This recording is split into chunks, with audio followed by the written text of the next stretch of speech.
If I were to say to you the words Lolita Library, what would come to mind?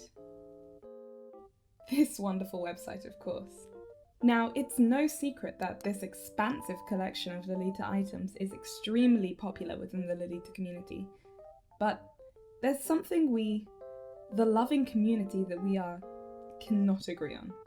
Much like the GIF versus GIF debate, Lolitas have found themselves quarrelling over the pronunciation of this site for decades. Is it lolibrary or lolibrary? I have no bias at all, but I do have a thirst for knowledge. And so I asked my dear followers on here and Instagram what you all thought, and most of you had the correct opinion. I was so grateful that my loyal and obedient followers were also impressively intelligent, but something still bothered me. 40%.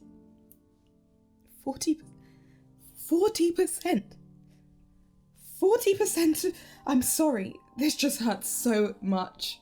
40% of you really believe that this is correct?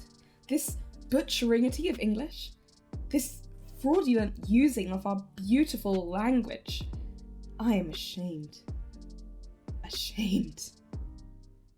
But I am a Lolita of science, and if there is any slight chance I might be wrong, then it's up to me to investigate. And what better way than to investigate it together? So obviously it's a quadrisyllabic word. That means 4 syllables. I just wanted to sound clever. Lolibrary. So there are 2 ways of saying this word. Lolibrary with the stress on the 2nd syllable and lolibrary with the stress on the 3rd syllable. So I decided to see if 4-syllable words usually had a stress on the 2nd or 3rd syllable. An example of some other quadrisyllabic words would be metamorphose and coordinate and lolliable. Metamorphose. The stress is on the 3rd syllable. Coordinate. The stress is on the 2nd syllable. Lolliable. The stress is on the 3rd syllable. So this kind of skews in my favour with metamorphose and lolliable having stress on the 3rd syllable, but this is only 3 words and I again am a Lolita of science and this just isn't good enough for me. Especially because one of these is French, one of these can be pronounced with 3 or 4 syllables, and the 3rd is just a made up word. I'm getting nowhere here. So let's have a look at some other words. I decided to pull some quadrisyllabic words out at random and see if I could make some conclusion from this. Composition, 3rd syllable. Equivalent, 2nd syllable.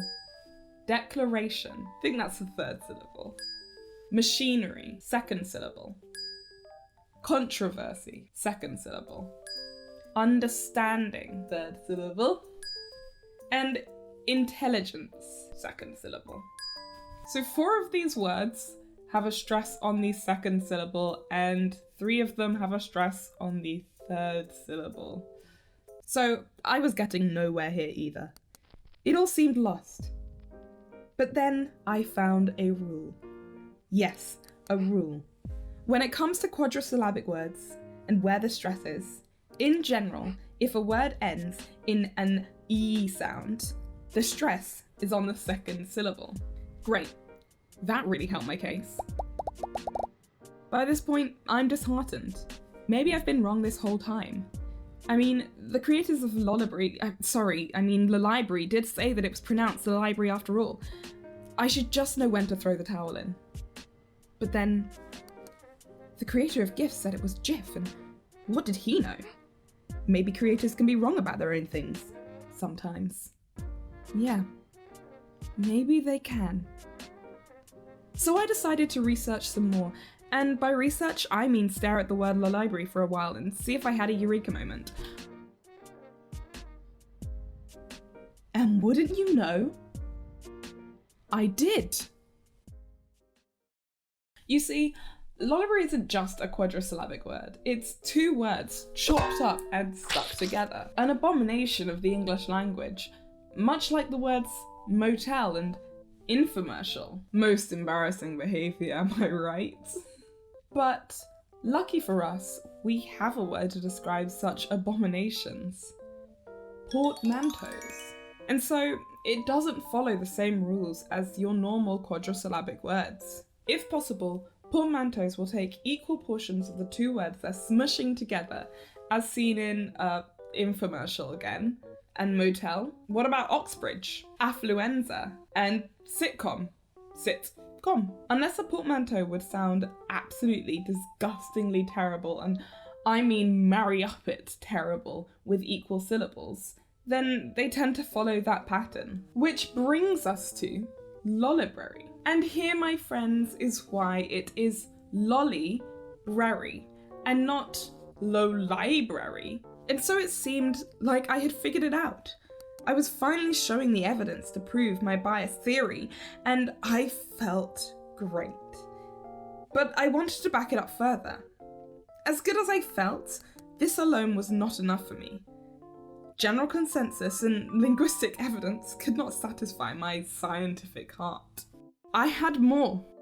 When it comes to making portmanteaus out of the word library, Lolibrary isn't an isolated case. Lolibrary is the name of an online digital library of Lolita items.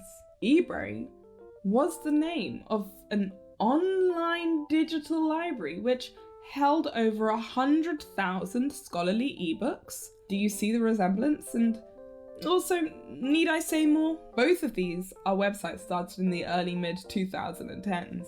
Both of these are online digital libraries of a sort. Both of these use portmanteaus as their names. Both of these finish with brary. If you can't see what I'm getting at here, well, then I fear for you. eBrary. E plus brary. Lolibrary. Lolly plus brary. And finally, I was content. I had done all I needed to. I had finally settled the score. No one would ever be able to disprove me now, so if anyone ever says the library to you, ever again, just show them this video. Hopefully, you all learnt something from this, and don't ever doubt my pronunciation ever again. I hope you all enjoyed this video, and as always, thank you for liking, commenting, and subscribing, and I will see you again in my next video. Bye! Mwah!